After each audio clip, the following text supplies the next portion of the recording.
हरे कृष्णा। तो ये जो गुरु तत्व की सीरीज चल रही है, इसमें अभी सेकंड वीडियो है। तो आज हम जानेंगे कि अगर मुझे ज्ञान प्राप्त करना है, तो भला ज्ञान हम कैसे प्राप्त करेंगे। इस संदर्भ में आता है एक बहुत ही सुंदर श्लोक जो बताता है कि बिना गुरु की कृपा के आप नॉलेज प्राप्त नहीं कर सकते हैं। And here goes the verse. तो ये श्लोक आता है मुंडक उपनिषद में, स्कंद 1 अध्याय 2 श्लोक संख्या 12 में, और इस प्रकार से है, तद विज्ञानार्थम स गुरुम एवा विगच्छेत समित्पाणि श्रेत्य ब्रह्मनिष्ठम एवा विगच्छेत। पारलौकिक विषय को सीखने के लिए व्यक्ति को एक आध्यात्मिक गुरु के पास जाना चाहिए। ऐसा करते समय उसे यज्ञ में जलने के लिए ईंधन ले जाना चाहिए। ऐसे आध्यात्मिक गुरु का यही लक्षण है कि वह वैदिक निष्कर्ष को समझने में विशेषज्ञ हैं और इसलिए वह लगातार संलग्न रहते हैं भगवान की सेवा में। और इसी प्रकार से और जो श्लोक आते हैं वो आता है श्वेताश्वतर उपनिषद के अंदर अध्याय 6 श्लोक संख्या 23, और इस प्रकार से है, यस्य देवे परा भक्तिर् यथा देवे तथा गुरु तस्य कथिता है अर्था प्रकाशन्ते महात्मनः। सो यस्य देवे परा भक्तिर् यथा देवे तथा गुरु, यानी कि जिस व्यक्ति की प्रगाढ़ श्रद्धा होती है गुरु में भी और कृष्ण में भी, ऐसा व्यक्ति के हृदय में दिव्य ज्ञान अपने आप प्रकाशित हो जाता है। तो क्या हम ये किताब वगैरह पढ़ लें तो काफी नहीं है क्या? अरे मैं तो बहुत इंटेलिजेंट हूँ, मैंने तो पीएचडी की हुई है, मैं तो मास्टर्स की हुई है, मैं तो बीटेक की हुई है, अरे मैं तो बहुत समझदार हूँ, मैं तो दुनिया के साथ खेलता हूँ जी, तो मैं अपने आप ही ज्ञान को समझ लूंगा। ना जी ना, ज्ञान को प्राप्त करने के लिए गुरु के पास जाना पड़ता है। ऐसा नहीं मैं बहुत इंटेलेक्चुअल हूँ, मेरे पास बड़ी क्वालिफिकेशन है, ये डिग्री है वो डिग्री है और मैं ज्ञान को प्राप्त कर लूंगा ना। ये जो आध्यात्मिक ज्ञान है इसकी विशेषता यही है, जब तक आप इसका अभ्यास नहीं करेंगे, और इससे भी महत्वपूर्ण बात, जब तक आप गुरु के पास नहीं जाएंगे तब तक आप दिव्य ज्ञान को समझ नहीं सकते हैं। इससे कई बार ना लोग पढ़ते हैं गीता, समझ में आ नहीं रहा है यार, चक्कर क्या चल रहा है यार। एक बंदा कह रहा भाई तू लड़ ले, ये कह रहा है मेरे को नहीं लड़ना जी, ये कह रहा भाई तू लड़ ले, दूसरा कह रहा मेरे को नहीं लड़ना जी। ये माजरा क्या है यार, ये भगवद्गीता के अंदर भाई पता नहीं। इसलिए कई बार जब लोग शास्त्र उठाते हैं तो समझ नहीं पाते। रीजन बीइंग, बुक को समझने के लिए, ज्ञान को समझने के लिए हमें व्यक्ति चाहिए। अगर बुक भागवत को समझना है तो व्यक्ति भागवत के सामने मुझे जाना पड़ेगा, नहीं तो हम इसको नहीं समझ सकते। Because spiritual knowledge is revealed knowledge. Reveal का मतलब है ये प्रकाशित होती है। हम इसको ना अपने दम पे, अपने सामर्थ्य से, अपने टैलेंट से, अपनी बुद्धि से इसको प्राप्त नहीं कर सकते। जैसे सूरज है ना, सूरज को हम लोग वैसे ढूंढ नहीं सकते कि सुबह सुबह हम निकले 3:30 बजे, सूरज आओ, और सूरज वहां छुपा बैठा होगा, ए सूरज कल टाइम से निकल जाना, चलो जी, ऐसा कर सकते हैं हम लोग? नहीं। हम चाहे मशाल लेकर के जहां जहां घूम आए, लेकिन हम सूरज को नहीं देख सकते। सूर्य स्वयं प्रकाशित होता है। उसी प्रकार से भगवान का हृदय प्रकाशित होना, या फिर दिव्य ज्ञान का हृदय प्रकाशित होना, साक्षात्कार होना, रियलाइजेशंस होना, ये क्या हमने अपने दम पे प्राप्त कर लेंगे? नहीं, ऐसा नहीं हो सकता है। तो गुरु की जब कृपा होती है तो भगवान हृदय में विराजमान है, वो बड़े खुश होते हैं। ओ, ये व्यक्ति गुरु की बड़ी सेवा करता है, गुरु का बड़ा कहना मानता है। वो गुरु जो कि मेरा प्रतिनिधि है, मेरा भक्त है, उसका कहना मान रहा है। ओके, तो फिर भगवान उसके हृदय में ज्ञान को प्रकाशित करते हैं। और फिर जब गुरु कुछ बोलेंगे ना, वो समझ भी आता है। अगर आपका एटीट्यूड ठीक नहीं है, गुरु बोल रहे होंगे, आप सर खुजा रहे हो, पता नहीं यार क्या चल रहा है यार, ये समझ में आ रहा है? तेरे को आ रहा है?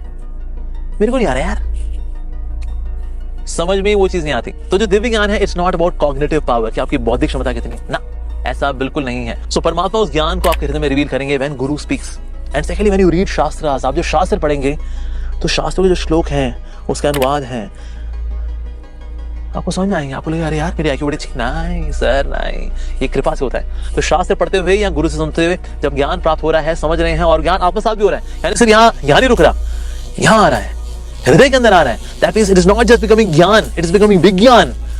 So it is happening because of mercy. ये गुरु की कृपा से होता है। तो इसलिए अगर किसी व्यक्ति को चाहिए कि दिव्य ज्ञान को हृदय प्रकाशित करे तो उसको गुरु और कृष्ण की निष्ठावान होकर के भक्ति करनी पड़ती है, नहीं तो एकेडमिक पावर से ये दिव्य ज्ञान प्राप्त नहीं होता है। Because it is not acquired knowledge, it is revealed knowledge. तो भगवान ही इसको रिवील करते हैं हमारे अच्छे एटीट्यूड को लेकर के, provided we have taken shelter of a bonafide authentic genuine guru who is a pure devotee of the supreme Lord. साथ ही गुरु जो है भगवान की स्वरूप शक्ति को कैरी करते हैं। आप कहेंगे ये स्वरूप शक्ति, ये कौन है जी? तो भला ये स्वरूप शक्ति क्या होती है जी? स्वरूप शक्ति होती है दो शक्तियों का मिक्सचर। एक है ज्ञान शक्ति, दूसरा है दिव्य आनंद की शक्ति। तो इसीलिए जब हमारे जीवन में गुरु आते हैं तो दिव्य ज्ञान भी आता है और साथ साथ में दिव्य आनंद भी आता है। यस, और इस तरह से गुरु is the first spiritual relationship, पहला आध्यात्मिक रिश्ता हमारे जीवन में आता है गुरु के रूप में। सो इस तरह से ये स्वरूप शक्ति, कॉम्बिनेशन ऑफ दिव्य ज्ञान शक्ति एंड आनंद शक्ति, दिव्य आनंद शक्ति, आराधनीय शक्ति, इन दोनों के कॉम्बिनेशन से then we experience, oh I got some potency to understand the divine knowledge. So जो गुरु के अंदर जो चित्त शक्ति है, which is coming from Krishna, वो हमें हेल्प करती है कि हम शास्त्र को समझ सकें, क्योंकि ना जो चिन्मय सब्जेक्ट मैटर है तो शक्ति भी चिन्मय वाली ही चाहिए होगी, यहाँ वाली दिमाग वाली शक्ति काम नहीं करेगी जी। So by spiritual potency in this way we can understand the scriptural knowledge. लेकिन ऐसे गुरु भला मिलते हैं जी? वेल, सच्चे गुरु जो हैं बड़े मुश्किल से मिलते हैं, और इस संदर्भ में आता है ये एक श्लोक। तो पद्म पुराण से श्लोक है, गुरुर्भव आसंति शिष्य वित्तापहार का, दुर्लभा सद्गुरु देवी शिष्य संतापहार का। सो हे देवी, यानी शिव जी बता रहे हैं पार्वती मैया को, शिष्य की संपत्ति अपहरण करने वाले तो बहुत से गुरु हैं, किंतु शिष्य का संताप नाश करने वाले प्रामाणिक गुरु दुर्लभ हैं। यस, कई ऐसे गुरु जी हैं जो डोनेशन तो देते रहते हैं, अरे जो करना है करो, डोनेशन देते रहो। यस, तो जनता की संपत्ति को लेकर के अपनी जेब में ठूसने वाले गुरु तो कई सारे हैं, लेकिन शिष्य के संताप को जो हर ले, संपत्ति नहीं संताप को हर ले, ऐसे गुरु बहुत ही दुर्लभ होते हैं। तो गुरु हमारे जीवन में किस रूप में आते हैं? 4 प्रकार के गुरु होते हैं। तो 4 प्रकार के गुरु कौन से हैं? सबसे पहले चैत्य गुरु, देन कम्स पथ प्रदर्शक गुरु, देन कम्स शिक्षा गुरु, देन कम्स दीक्षा गुरु। आप कहेंगे भाई ये क्या मान रहा है जी? तो सबसे पहले लेकर के चलते हैं यहाँ पर, वो है चैत्य गुरु। चैत्य गुरु है परमात्मा इन आवर हार्ट।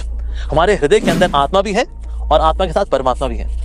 आत्मा संसार के फलों को चखने में बिजी है, कभी सुख के फल, कभी दुख के फल, लेकिन परमात्मा भी हृदय में, लेकिन वो सुख दुख के परे, वो संसार में नहीं है। हमारे साथ है, आत्मा के साथ है परमात्मा, लेकिन वो संसार के फल नहीं चखते जी। यस, तो चैत्य गुरु के रूप में भी भगवान हमारी मदद करते हैं। तो हमारा जो थोड़ा सा इंटरेस्ट आना शुरू होता है भगवान के अंदर, तो भगवान ही हमें रीडायरेक्ट करते हैं किसी प्रमाणिक गुरु से मिलने में। अगर आप किसी ढोंगी गुरु के पास पहुंच भी जाएंगे ना, वहां टिकेंगे नहीं। कुछ समय बाद आपको लगेगा यार ये ना गलत जगह आ गया मैं। यस, तो इस प्रकार से हृदय में चैत्य गुरु हैं, वो आपकी हेल्प करेंगे। देन नेक्स्ट आपके जीवन में आएंगे पथ प्रदर्शक गुरु, यानी कि भगवान चैत्य गुरु के रूप में आपको एक भक्त से मिलाएंगे, और फिर उस भक्त से मिलने के बाद आपको मिल गई भगवद गीता। मान लीजिए आप सड़क में मिल गए किसी हरे कृष्ण डिवोटी से जो कि बांट रहा था श्रीमद् भगवद गीता, आपने उससे ले ली श्रीमद् भगवद गीता और आपने श्रीमद् भगवद गीता को पढ़ना शुरू कर दिया। वाओ! तो वो जो पहला भक्त था जिसने कि आपको भगवद गीता दी, वो पहला भक्त जिसने आपको बोला आप हरे कृष्ण किया करिए, वो पहला भक्त जिसने बोला आप हरे कृष्ण मंदिर में आइए, वो बनता है हमारा पथ प्रदर्शक गुरु। सो चैत्य गुरु ने हमको मिलाया पथ प्रदर्शक गुरु से। अब पथ प्रदर्शक गुरु के संपर्क में आने के बाद हम पहुंचे किसी लोकल टेंपल में जहां पर हरि के भक्त हैं, शुद्ध भक्त हैं, वहां मिले आप किसी भक्त से, और फिर उसने आपको भक्ति सिखाना शुरू किया। भक्ति की क्या क्या इंट्रिकेसीज हैं, उसके विज्ञान को समझाया उसने। तो वो चाहे वो नाम तत्व हो, भगवत तत्व हो, या गुरु तत्व हो, शिव तत्व हो, जितने भी तत्व हैं वो समझाएगा आपको, शक्ति तत्व इत्यादि सब समझाएगा वो। And that person is your शिक्षा गुरु। तो ये होगा तीसरे गुरु, यानी कि शिक्षा गुरु। अब इन जो शिक्षा गुरु जो कि प्रामाणिक गुरु ही हैं सबके सब, इनमें से एक ऐसा होगा जो कि सबसे अधिक आपको इंस्पायर करेगा भक्ति के अंदर, और वो व्यक्ति बन जाता है आपका दीक्षा गुरु। यानी कि दीक्षा गुरु आपके शिक्षा गुरु भी हैं, प्लस दीक्षा गुरु भी है, यानी कि वो आपको दीक्षा देते हैं, आपको भगवान श्री कृष्ण का नाम देंगे, दैट इज दीक्षा गुरु। तो ये 4 गुरु हैं। फर्स्ट वन इज चैत्य गुरु, सेकंड इस पथ प्रदर्शक गुरु, थर्ड इस शिक्षा गुरु, उसके बाद फिर है दीक्षा गुरु। तो हमारे जीवन में गुरु आते हैं इन 4 रूपों में।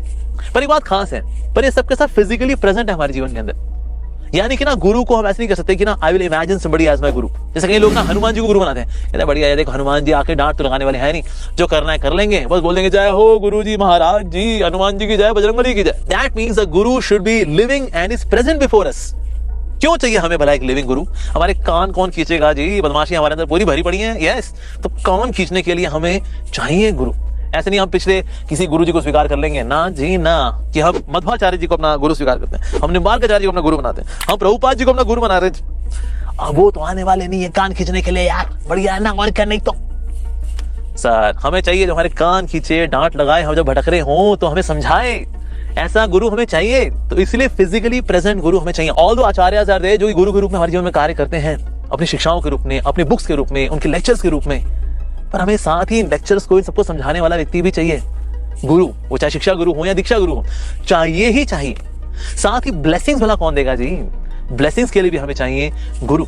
और गुरु के पास आप जाएं, हो सकता गुरु बोले अभी तुम पूरे तैयार नहीं हो, अगले साल आना तब मैं तुमको दीक्षा दूंगा, अभी तुम थोड़े कच्चे पक्के हो। ऐसा भी हो सकता है। ऐसे नहीं कि आप गुरु के पास जाएंगे तो हमेशा हाँ ही हाँ होगी, पर हाँ या ना करने के लिए भी गुरु को साक्षात तो प्रेजेंट होना पड़ेगा। सेवा में भला कौन लगाएगा हमें?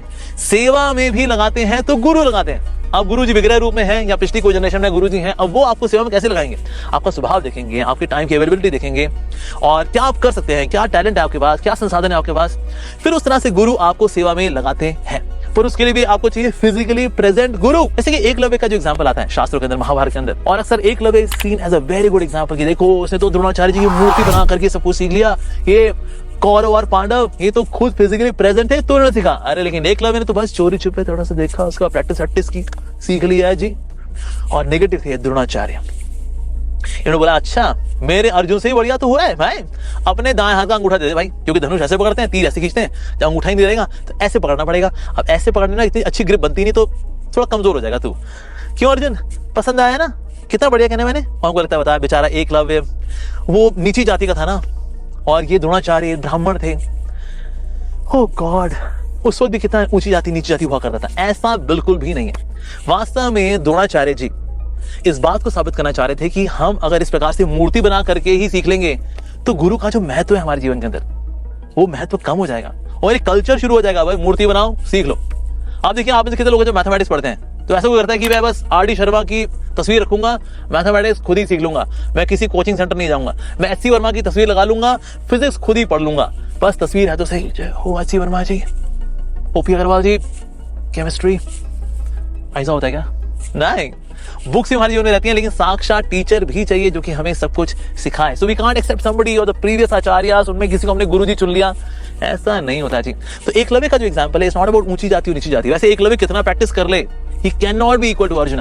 भगवान श्री कृष्ण भगवद गीता के अंदर बता रहे हैं पांडवों में अर्जुन की जो विभूति है, जो स्पेशल विभूति है अर्जुन के अंदर, that is me. So Arjun is so very special. नर नारायण ऋषि में नर ऋषि है वो, तो कोई व्यक्ति प्रैक्टिस करे can become like Nar Rishi? No. So original form of Nar Narayan Rishi is Krishna and Arjun. Who can be equal to them? No one. चाहे कोई कितना ही प्रैक्टिस कर ले, लेकिन ये जो हुआ वो इसलिए हुआ ताकि कल्चर जो है इसको खत्म किया जा सके। That somebody just can have murti of guru and learn. No. हो सकता है किसी प्रीवियस आचार्य की मूर्ति है, विग्रह है, अब उनसे आशीर्वाद लेते हैं, प्रणाम करते हैं, ये कर सकते हैं, लेकिन इसके साथ साथ हमें एक व्यक्तिगत रूप में गुरु चाहिए होता है जो कि हमें सिखाए। And in this way we can actually be transformed. कहां पर क्या चिसलिंग करनी है, कहां पर क्या ठुकाई पिटाई करनी है, so that we can transformed as a beautiful pure devotee of Krishna. अगर कोई एकलव्य का ये प्रसंग पूरा देखे ना, इसके अंदर ये आता है कि ना किस प्रकार से एकलव्य ने अप्रोच किया। एकलव्य ने अप्रोच किया था ये दिखाते हुए कि देखिए मैं कितना एक्सपर्ट हूं, और कुत्ते के मुंह में उसने बहुत सारे तीर भोग दिए थे, लेकिन उसके अंदर मुंह में ना कोई घाव हुआ नहीं, दिखाने के लिए just I am such an expert Archer, I am so good. लेकिन ना ये हरकत देख करके द्रोणाचार्य ने देख लिया कि इस व्यक्ति का एटीट्यूड खराब है। सीखा तो है इसने, स्किल तो है इसके पास, लेकिन स्किल के पीछे जो एटीट्यूड है वो खराब है। इसीलिए द्रोणाचार्य जी ने उनका अंगूठा मांग लिया। अगर दिखाना था किसी और तरीके से अपने शौर्य को दिखा सकते थे, लेकिन एक मासूम जानवर के ऊपर ऐसा करना, well, that's not good। और ये एकलव्य है जिसकी आगे जाकर के दोस्ती यारी किसके साथ? शिशुपाल, दंतवक्र, ये इन लोगों के साथ। सो लॉ ऑफ मैग्नेटिज्म के अनुसार आप उन्हीं लोगों के साथ जुड़ते हैं जैसा आपका स्वभाव होता है। एकलव्य को भला किसने मारा? एकलव्य को भगवान श्री कृष्ण ने मारा। अगर इतना बड़ा गुरु भक्त होता, क्या भगवान स्वयं एक गुरु भक्त को मार देंगे? Of course not.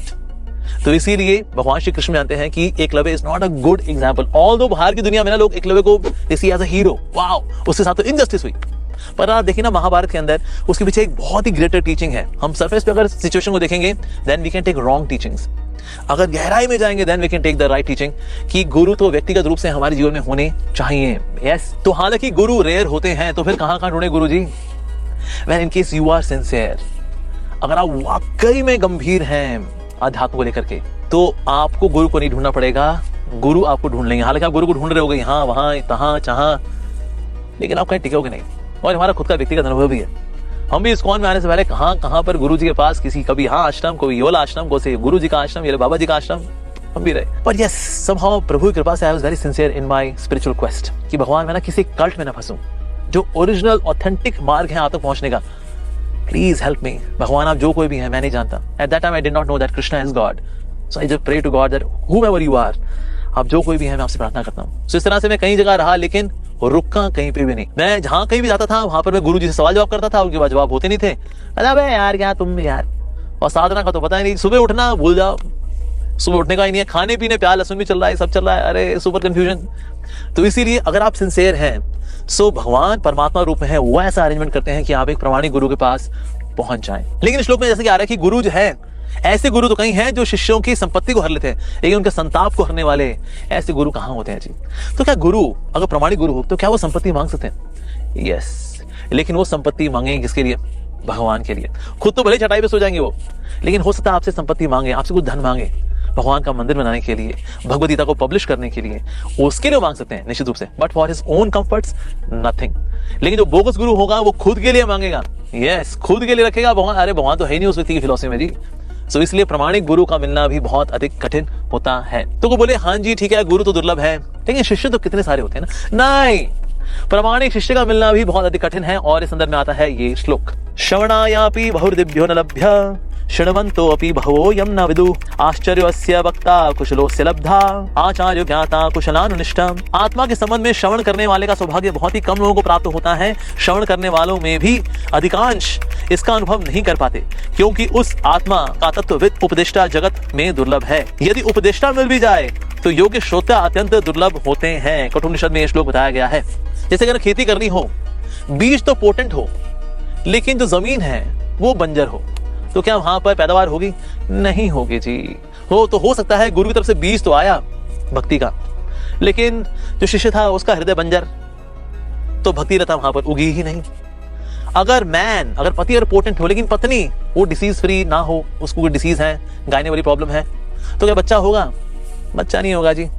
So Guru potent है, लेकिन शिष्य के अंदर अपनी कोई डिसीज इतनी ज्यादा है उसकी, जिसकी वजह से ना वो पोटेंसी को स्वीकार नहीं कर पाता, और इसी वजह से बच्चा नहीं होता, यानी कि उसके जीवन में भक्ति नहीं आती। भक्ति जो है फलती फूलती नहीं है। तो दोनों ही जरूरी हैं, यानी लैंड भी फर्टाइल होनी चाहिए, बीज भी पोटेंट होना चाहिए। अगर मैन भी पोटेंट है, साथ ही पत्नी भी डिसीज फ्री है, तो बच्चे की कंसेप्शन होती है। उसी प्रकार से प्रमाणिक गुरु हो और साथ ही प्रमाणिक शिष्य भी हो, दोनों ही बहुत दुर्लभ है जी। लेकिन ऐसे दो दुर्लभ अगर साथ मिल जाए फिर तो धमाल हो जाता है जी, रेवोल्यूशन होता है। यस, लेकिन है दोनों ही दुर्लभ है। जैसे संत तुकाराम जी एक समय कथा कर रहे थे और उनकी कथा चला करती 3 घंटा, 5 घंटा, 6 घंटा। तो एक समय ऐसा हुआ, रात के 9 बजे कथा शुरू हुई और सुबह के 6 बजे तक कथा चली। तो सुबह 6 बजे जब उन्होंने अपनी आंख खोली कथा समाप्त करके, देखा सब जा चुके थे, सिर्फ एक ही व्यक्ति था जो बैठा हुआ था। उनको देख करके बोले तुकाराम जी, सुबह के 6 बजने हैं और आप अभी तक यहाँ बैठे हुए हैं। प्रातः काल के समय में 9 घंटे आपने हरि कथा सुनी, बाकी सब चले गए, लेकिन आप वही बैठे हुए हैं। आपकी हरि कथा में कितनी रुचि है, अद्भुत। तो उस व्यक्ति ने कहा, तुकाराम जी बुरा मत मानिएगा, मेरी हरि कथा में इतनी रुचि नहीं है एक्चुअली। जिस चद्दर पे बैठ के आप कथा कर रहे हैं ना, वो चद्दर मेरी है, तो आप कथा समाप्त करें तो मैं चद्दर घर लेके जाऊं। लो जी। तो इसलिए अगर प्रमाणिक गुरु मिल भी जाए तो प्रमाणिक शिष्य मिल जाए, ये बड़ा दुर्लभ होता है। यस, कितने लोग हैं जो बड़े सिंसियर हैं लेकिन किसी आलतू फालतू गुरु के चक्कर में फंस गए, और ऐसे प्रमाणिक गुरु भी हैं लेकिन शिष्य वो गुरु को सस्ता के चलते हैं। अरे गुरु क्या है यार, हम तो मिलते रहते हैं उनसे, तो गुरु को सस्ता ले लेते हैं, या फिर खुद अपनी उनकी इतनी कंडीशनिंग्स हैं कि उन कंडीशनिंग से वो कभी बाहर निकल ही नहीं पाते कि गुरु की आज्ञा का पालन कर सकें। ऐसा भी होता है। सो दोनों का ही प्रमाणिक होना बहुत जरूरी है, पर एक कॉम्बिनेशन बहुत ही रेयर होता है। सो प्रमाणिक शिष्य में एक बहुत ही सुंदर एग्जांपल आता है श्री वैष्णव में। उनका नाम है दाशरथी।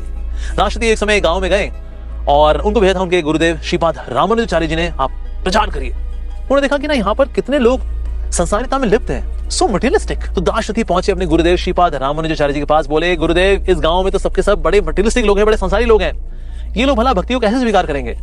तो श्रीपाद रामानुजाचार्य जी ने कहा, दाशरथी तुम ऐसा करो, वहां का जो मेन कुआं है ना, जहां से लोग पानी भरते हैं घर के लिए, तुम बस उस कुएं में पांव धो करके आ जाओ बस। अब हालांकि उनको लगा ये तो बड़ी अजीब बात है, मैं कैसे जाके पांव धोऊंगा, लेकिन गुरु ने बोल दिया नो एनालिसिस, चलो जी। गए और उस कुएं में जाकर के अपने पांव धो करके आ गए। और फिर श्रीपाद रामानुजाचार्य जी ने उनको भेजा 1 महीने बाद फिर से उस गांव में। वहां पर देखा सबके सब लोग बड़े रिलीजियस हो चुके हैं और बल्कि आध्यात्मिक जिज्ञासा कर रहे हैं, शास्त्र में उनकी रुचि हो गई है, क्योंकि श्रीपाद रामानुजाचार्य जी जानते थे कि उनका जो शिष्य है ना Dasharathi, is so potent, is so wonderful, is such a pure devotee, वो इतना डेडिकेटेड शिष्य है कि उसके चरणों की धूल अगर पानी में मिल जाएगी और पानी ये गांव वाले पी लेंगे ना, तर जाएंगे। सोचिए अगर ऐसा शिष्य हो तो गुरु फिर क्या ही होंगे। इसी प्रकार से देखते हैं श्रील प्रभुपाद जी के एग्जांपल में। श्रील प्रभुपाद जी के गुरु महाराज थे श्रील भक्ति सिद्धांत सरस्वती ठाकुर प्रभुपाद, और जो वो कथा करते थे वो भी 3 घंटा, 6 घंटा, 9 घंटा आराम से कथा चला करती थी। कई लोग उठ के चले जाया करते थे बीच में, लेकिन एक व्यक्ति है जो कथा के शुरू होने से पहले आ जाया करता था और कथा के बाद तक बैठा रहता था और सुनता रहता था बिना कोई झपकी लिए। That was his divine grace Shrila Prabhupada ji, जिन्होंने कि इस्कॉन की स्थापना की। तो जो अच्छा शिष्य होता है वही तो अच्छा गुरु बन पाता है। पर प्रमाणिक गुरु, जैसे इस एग्जाम्पल में हम देखें रामानुजाचार्य जी दाशरथी, या फिर भक्ति सिद्धांत सरस्वती ठाकुर प्रभुपाद जी, उनके डिसाइपल श्रील प्रभुपाद जी, हमारे फाउंडर आचार्य। रेयर कॉम्बिनेशन, लेकिन जहां ये रेयर कॉम्बिनेशन हो जाता है रेवोल्यूशन हो जाता है। तो आगे गुरु तत्व में हम और चर्चा करेंगे आने वाले वीडियोस में। Thank you very much for watching. Hare Krishna.